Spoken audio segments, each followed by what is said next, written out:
Foi fundamentada uma decisão pelo Toffoli horrenda na última semana, no dia 6 de setembro de 2023, praticamente canonizando o Lula, praticamente dizendo que não só a Operação Lava Jato foi falsa, mas que os crimes que ocorreram ali são coisas menores, que enfim, até existem, mas veja só, que os métodos utilizados pela Lava Jato eram métodos, vamos dizer, comparáveis a uma tortura, a um pau de arara. Foi dito que as provas que fundamentaram a delação que envolvia os executivos da Odebrecht foram criadas com um acordo ali com outro país, no caso a Suíça, que não existiu. E que, portanto, essas provas não existiam. Lula é inocente e está tudo bem. Podemos canonizar o homenzinho. E mais, foi aberta a temporada de caça aos procuradores da Lava Jato e ao ex-ministro da Justiça e atual senador, o senhor Sérgio Moro. Por que que eu digo isso? Isto é um escândalo de proporções horrendas. Se não me engano, a NPR, basicamente, eles estão atuando ali no processo, avisou o STF, ei, só tem um detalhe, o acordo lá com a Suíça, ele existe e tá aqui. E aí o Ministério da Justiça, que havia afirmado ao Toffoli que não havia acordo algum, o Ministério da Justiça falou, olha só, eu esqueci, tinha um acordo sim, achei, tava, sei lá, tava na minha gaveta aqui, ó, achei. Logo após a decisão ter sido proferida pelo Toffoli, anulando todas essas provas. A decisão do Dias Toffoli da semana passada é nula. É não apenas nula, é uma decisão que já tinha cores políticas das mais bizarras.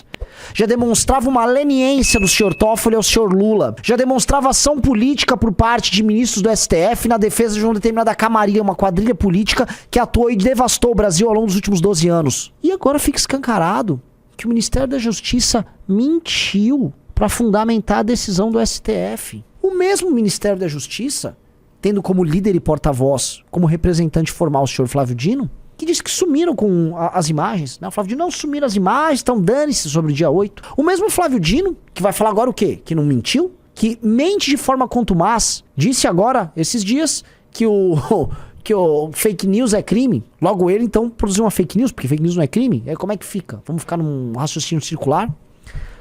A gente sabe que tudo isso não foi basicamente falta de entendimento dele.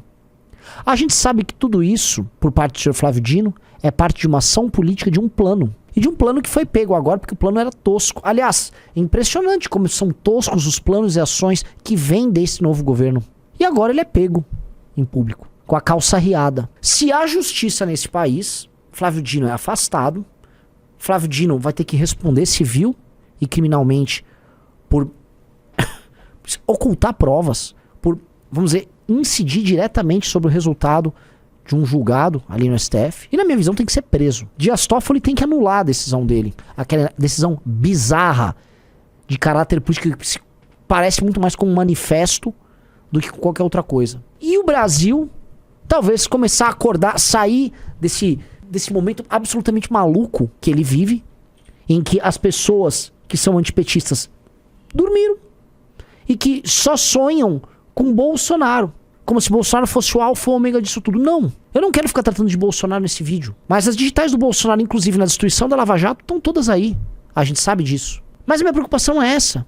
A minha preocupação é, enquanto você fica falando de Bolsonaro, prisão de Bolsonaro, não sei o que de Bolsonaro, dia 8, não sei o que, os caras estão destruindo a Lava Jato e o histórico todo, não só pra libertar o Lula, esse já tá solto, é presidente. É pra reaver a moral perdida dessa gente que destruiu o Brasil e que roubou bilhões e que nos colocou nessa situação horrenda, pra que nos livros de história eles apareçam como vítimas, para que os candidatos deles nas próximas eleições e em todas as outras digam que foram vítimas de uma grande perseguição fascista e que o dinheiro que foi roubado e que os crimes que foram cometidos simplesmente não existiram. Não, nada disso existiu. O que houve foi uma investigação criminosa aí. Nós não podemos permitir isso.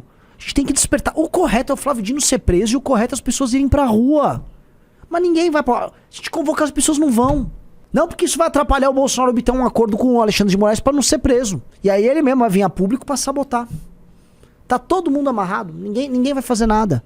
Só que a injustiça tá descarada. Tá na cara de todo mundo. O absurdo tá escancarado e tá na cara de todo mundo. É uma armação dessas, tocada pelo Ministério da Justiça, meus amigos, isso é pra ficar maluco. E aí eu pergunto pra vocês, você confia que não houve atuação direta por parte desse mesmo Ministério da Justiça pra assumir com as provas do dia 8? Ora, Se eles sobem com provas que envolvem Lava Jato, por que não vão sumir com provas que envolvem o rabo deles no dia 8? Estranho, né? No mínimo. Você confia em algo que venha na boca desse senhor Flávio Dino? Não dá pra confiar em nada. E a verdade, ela tá muito clara e tá muito nua pra todo mundo. Esse governo é um governo estelionatário. É um governo de bandido. É um governo de pilantra. Sempre foi, claro. Mas que não consegue mais esconder isso. E é uma pilantragem de quinta. Aquela pilantragem malandra. Aquela pilantragem que vai deixando rastro pra todo lado. Tal qual deixaram o rastro no dia 8. Como o Kim Kataguiri pegou ali naqueles documentos que ele levou e apresentou pro Flávio Dino, mostrando que ele tinha ciência no dia 8. O padrão é mais ou menos o mesmo. Ocultação de provas para proteção e promoção do atual grupo político. Seja no histórico da Lava Jato, seja no que aconteceu com o dia 8. Não caiamos nessa. A gente não pode cair numa dessas. E por favor, despertem. Voltem a ter indignação. Olha o que o inimigo tá fazendo. Olha como esses caras estão reescrevendo a história. Eles, com base naquela decisão, iam iniciar uma perseguição aos procuradores da Lava Jato e iam não só derrubar o Sérgio Moro do mandato de senador dele, mas prender ele, que é o que esses caras querem fazer. Esses caras estão atrás de uma grande vingança histórica. Dane-se, honestamente, nesse momento, consequências disso sobre dia 8 ou sobre Bolsonaro, dane-se! Essa luta não é nossa. Isso não afeta em nada o Brasil que a gente vive. O MBL mesmo, a gente tem que mudar a nossa linha de ativismo. Eu tô falando, assim, o próprio Congresso Nacional do MBL, a gente transformar ele também num ato. Um ato político em defesa do histórico da Lava Jato. Vamos entrar em contato com o Moro, vamos entrar em contato com todo mundo. Temos que todo mundo atuar. Vocês têm que se engajar. É golpe atrás de golpe. E os caras estão deixando o rastro. Não é que o golpe tá bem feito, o golpe tá mal feito. Os caras estão deixando o rabo pra todo lado.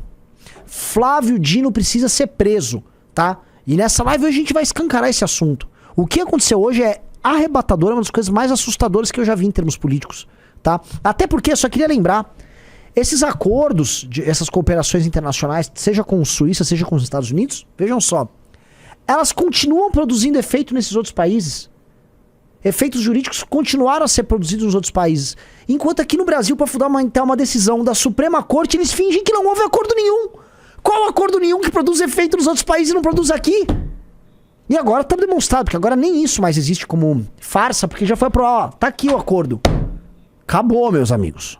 Flávio Dino fosse homem, coisa que ele não é, ele pegava a malinha dele e ia embora. Pegava as coisas e ia embora. Ele, aquele vagabundo do senhor Mito, que é um vagabundo, né? Que finge que é corajoso. Ah, eu vou enfrentar isso, aquilo. Escreveu um livro pra tentar fazer uma revolução racial pra negro matar branco e branco matar negro no Brasil. No fundo é isso que esse cara quer. E aí é ministro dos Direitos Humanos, diz que vai visitar presídio nos Direitos Humanos. E aí vai o Flávio Dino e diz que vai tirar o Brasil ali do Tribunal Penal Internacional, da Corte de Direitos Humanos. Aí o Silvio Almeida, que é ministro dos Direitos Humanos, fala: oi, não sei, gente, eu tô com dor de barriga. E vai se esconder. E vai se esconder.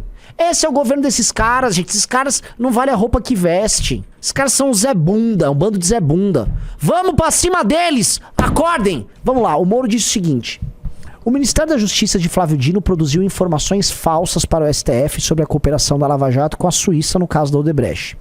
Com isso, enganou um ministro e obteve uma decisão favorável a Lula em que prejudicou dezenas de investigações. Não satisfeitos, o Ministério da Justiça e a AGU abriram, com base no engano, investigações por crime de hermenêutica contra procuradores e juízes. Revelada a farsa pela ANPR, o Ministério da Justiça teve que se retratar. Poderia isso ser mais escandaloso? Essa foi a fala do Moro, porque é muito escandaloso. O Ministério da Justiça, ele produziu provas falsas, dizendo que não havia o acordo de cooperação. É isso que eu tô falando. Ele falou, não havia, não tinha nada. E havia. Vamos ver a matéria da Veja. Olha só a cara de pau desses caras. Governo agora diz ao STF que localizou cooperação suíça no caso do Odebrecht. O Justiça havia dito a Toffoli não ter encontrado dados sobre cooperação internacional para importar sistemas. O ministro citou informação ao anular provas. O ministro cita isso naquela decisão horrenda dele, com um português muito ruim, mostrando que... Putz, nunca... Ai, meu Deus, vamos lá. Depois de ter informado ao ministro Dias Toffoli do Supremo Tribunal Federal no final de agosto que não havia encontrado em seus sistemas qualquer dado sobre a existência de cooperação internacional oficial para trazer ao Brasil, no âmbito do acordo de excelência do Odebrecht, os sistemas que geriam o departamento de propinas da empreiteira, o Ministério da Justiça enviou a Toffoli nessa terça-feira um novo ofício, Após agora diz ter localizado uma cooperação com a Suíça para recebimento das provas pela PGR entre 16 e 17. Veja só, num processo importantíssimo, com valor histórico, político e jurídico inestimável, esse sujeito vai... Não achei. Depois da NPR ter demonstrado, é mentira, tinha sim. Aí, achei. Achei, tava aqui na gaveta. Pô, esqueci. Ai, que droga, hein? É muito similar ao Flávio Dino. Eles trataram os ocorridos no dia 8 com uma gravidade de golpe de Estado. E veja só, a gravidade é alta, porque aquela turma que tentou invadir queria um golpe de Estado. Essas pessoas estão sendo julgadas hoje, inclusive, tá? E são pessoas que tentaram um golpe de Estado, sim. Elas imaginavam que ao invadir aqueles prédios públicos, elas iam obter um apoio do exército e aí iam fazer a revolução bolsonarista que elas sonharam, tá? Agora, se ele tratou isso com um golpe de Estado e com uma gravidade imensa e o PT trata, por que eles sumiram com as provas? Não, havia um contrato padrão que a prova... entendi, você está se amarrando, então, num contrato padrão que obedece a uma situação de estabilidade normal, e aí você, tratando de um caso que é considerado para vocês um golpe de Estado, da mais absoluta gravidade, não, putz, o contrato já expirou as imagens, levaram... O mesmo problema que aconteceu aqui, que é um problema contratual. E isso acontece nas empresas privadas também. E eu não sabia disso, que eu não sou gestor de contrato. Lembre que eu sou ministro da Justiça, secretário executivo, Ricardo Capelli.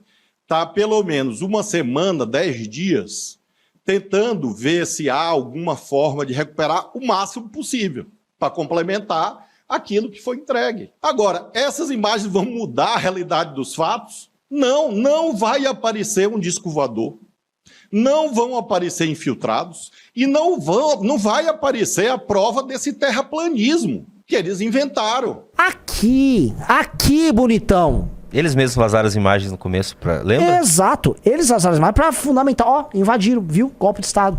E agora faz esse papo sim. É um padrão. O que fizeram aí nessa questão do dia 8 é o que fizeram agora nessa questão da Lava Jato. É um padrão.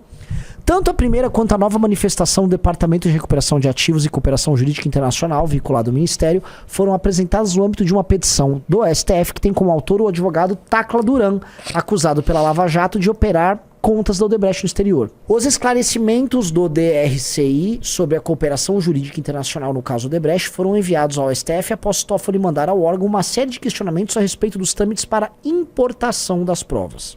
Inicialmente, como revelou o Radar, a diretora do DRCI, Carolina Yumi de Souza, informou a Dias Toffoli que o órgão do Ministério da Justiça não havia encontrado os dados de cooperação internacional para a leniência da Odebrecht em seus arquivos. Essa primeira busca no blá blá blá blá blá usou como filtros o número do processo do acordo de leniência da Odebrecht e os termos Drowsys e MyWebDB, nomes dos sistemas usados pela empreiteira para gerir propinas a autoridades e políticos. Foi erro de filtro? Eu coloquei filtro errado. Eu procurei ali. Putz. Eu nem sei usar direito o Google. Gente, eu sou a louca. Deu ruim, amiga. Tomar banho. Que papo furado. Abre aspas. Os resultados das pesquisas realizadas foi negativo. Aí explica aí que usou o filtro errado. Afirmou o órgão. Aí desce. No novo documento remetido ao ministro nessa terça-feira, o DRCI diz ter identificado em seus sistemas e uma nova pesquisa um pedido de assistência em matéria penal para a obtenção da cópia integral eletrônica dos dados relativos ao sistema Drowsys. Após pedido da PGR, a solicitação do DRCI foi enviada à Suíça, onde o material era mantido no dia 3 de junho de 2016. O conteúdo do sistema do Odebrecht foi remetido ao final de setembro de 2017 pelo país europeu ao órgão do Ministério da Justiça, que repassou as senhas do pendrive com material à PGR em 2 de outubro daquele ano. Esses pendrives também, né, Renan Santos? Só dá confusão. O acordo de leniência do Odebrecht foi assinado pela Força Tarefa em 1º de dezembro de 2016. A diretoria do DRCI diz a Toffoli que, para enfim localizar as informações, o órgão se valeu de uma pesquisa com dados mais detalhados, incluídos em uma nota pública divulgada pela Associação Nacional de Procuradores da República em 6 de setembro. O material publicado pela NPR mostrou informações com os números de ofício e datas de envio do pedido de cooperação internacional. Nossa, é pior ainda. Eles só foram ver que eles erraram o filtro porque a NPR... Não, aqui, ó. Vocês estão mentindo. Aqui, ó. Esse aqui? Putz. Gente, eu pesquisei errado. Que cagada, hein, amiga? Deu uma louca aqui, Yumi. E avisa o Dino que deu ruim, hein? Eu pesquisei... Alguém cai nesse papo furado? E ainda vão jogar no colo dessa Yumi aí, esse papo furado. Não caiam nessa conversa mole. Isso aqui é a conversa mole do mais vagabunda que tem. É tipo a empresa que tava com as imagens sumiu com as imagens, porque eles apagam depois de 15 dias. Putz, a gente não sabia. Escapou. Ai. Foi por isso. Oh, quase faltou isso aqui pra pegar. Bando de vagabundo, velho. Bando de vagabundo. Aí ele explica ali. Vai explicando, aqui é. Mas assim... Aí, ó, essa parte é importante. No seu despacho de 135 páginas, Dias Toffoli expôs a resposta inicial do DRCI sobre a suposta falta de cooperação jurídica internacional para acessar provas no exterior e concluiu logo. Ó, veja só a conclusão do Dias Toffoli. Diante desse cenário, é preciso reconhecer que as causas que levaram à declaração de imprestabilidade dos referidos elementos de prova são objetivas, não se restringindo ao universo subjetivo do reclamante, razão pelo qual o reconhecimento da referida imprestabilidade deve ser estendido a todos os feitos que tenham se utilizado de tais elementos, seja na esfera criminal, seja na esfera eleitoral, seja em processos envolvendo ato de improbidade administrativa, seja ainda na esfera civil. Primeiro, o que ele diz nesse texto muito mal escrito? Que olha só, ao ficar demonstrado à época que não havia a tal documentação comprovando a cooperação internacional, as provas citadas sobre o departamento de propina da Odebrecht e a delação oriunda disso são objetivamente inválidas, ou, usando os termos colocados por ele ali, imprestáveis, entendeu? Ou seja, a imprestabilidade dos referidos elementos de prova são objetivas, como diz ele. Então, a fundamentação do Dias Toffoli para dizer que essas provas eram imprestáveis foi, em grande medida, isso. O Ministério da Justiça enviando para eles essa papagaiada. Isso é papagaiada, galera. Isso é mentira. Mas é uma mentira grotesca, meu amigo. Junito, assim, é uma mentira que não tem... chega a ser pueril.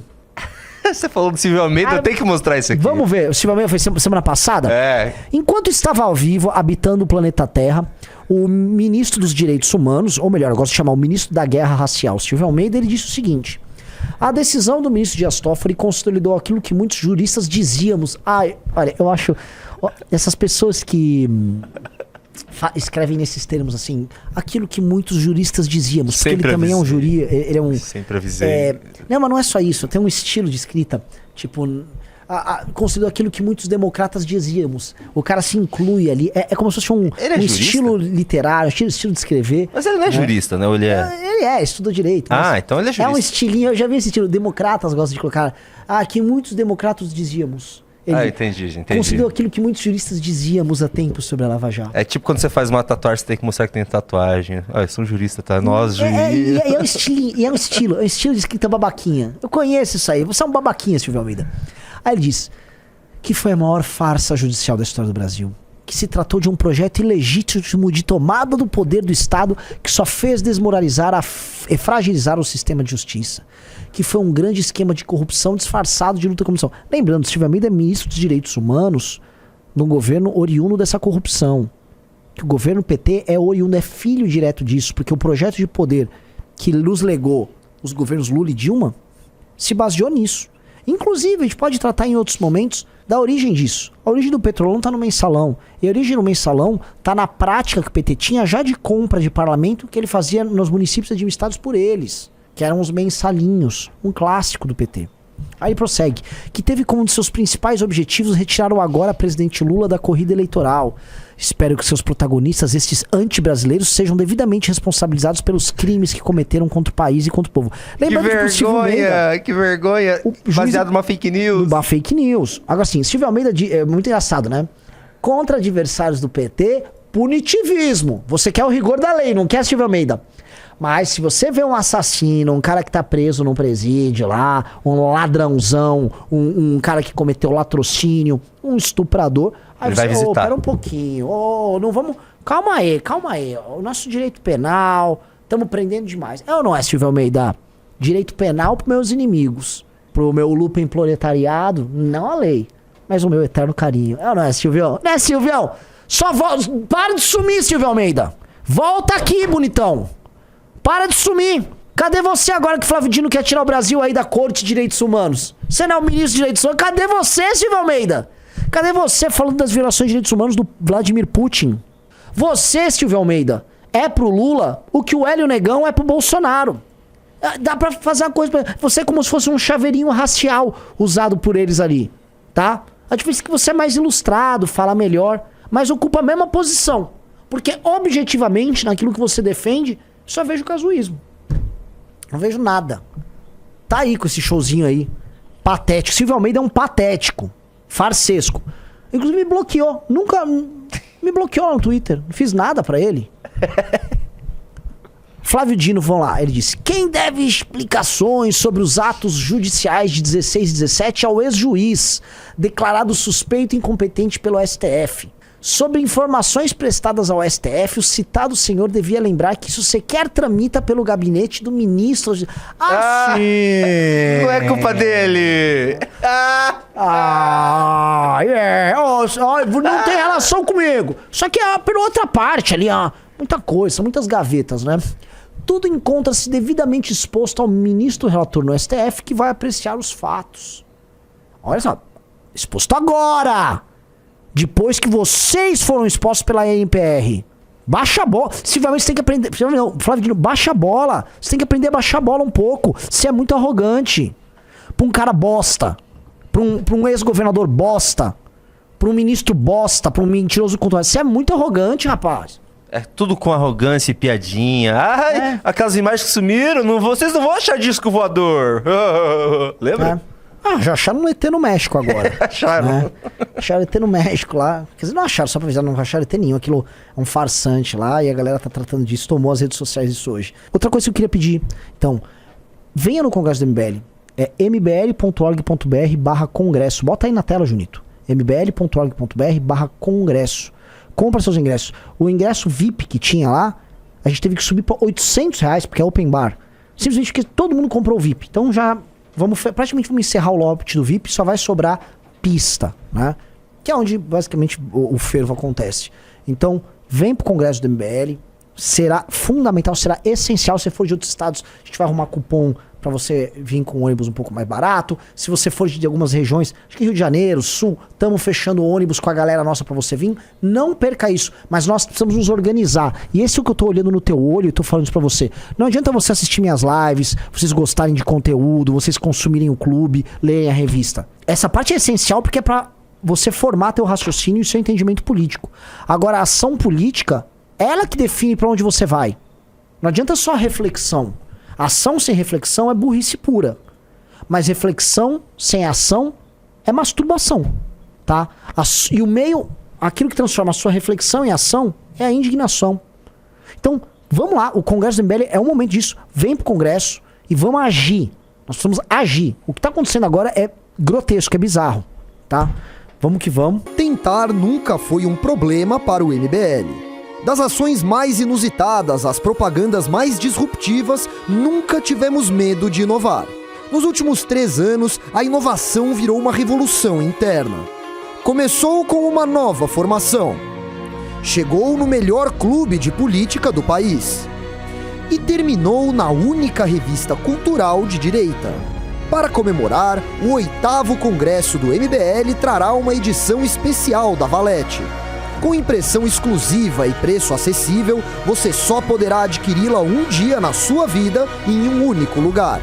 4 de novembro de 2023. Complexo Tempo.